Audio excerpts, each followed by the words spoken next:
Asia cup के बड़े मुकाबले में पाकिस्तान और भारत रिवायती हरीफ इस वक्त आमने सामने हैं और बड़े मैच को देखने के लिए मुल्तान के शहरियों ने बड़ी स्क्रीनों का रुख कर लिया है।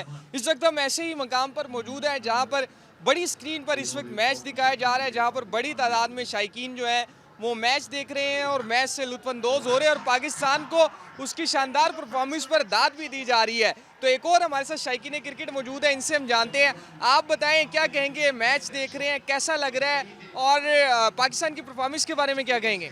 पाकिस्तान जिंदाबाद पहले नंबर पर, और दूसरे नंबर पर हमने बहुत बड़ी स्क्रीन लगाई हुई है जिससे हम बहुत इंजॉय कर रहे हैं, बहुत इंजॉय कर रहे हैं। और इंशाल्लाह शहीन शाह साहब बहुत अच्छी बॉलिंग करा गए हैं और दूसरे नंबर पर हम लाइव मैच देख रहे हैं। इंशाल्लाह विन भी ऐसे करेंगे जैसे लुत्फ और हम इंजॉय कर रहे हैं। जी बिल्कुल, देखिए हमने इनसे बात की, इनका यही कहना है कि पाकिस्तान की परफॉर्मेंस जो है वो अब तक ख़ास तौर पर बॉलिंग में बड़ी शानदार गई है और पाकिस्तान जो है ये मैच इंशाल्लाह ज़रूर जीतेगा और भारत अपने रिवायती हरीफ को शिकस्त देगा। बड़ी तादाद में मुल्तान शहर के मुख्तलिफ मकामात पर स्क्रीनें लगाई गई हैं जहाँ पर शायकीन क्रिकेट इस वक्त पाक भारत मैच से लुत्फानंदोज़ हो रहे हैं।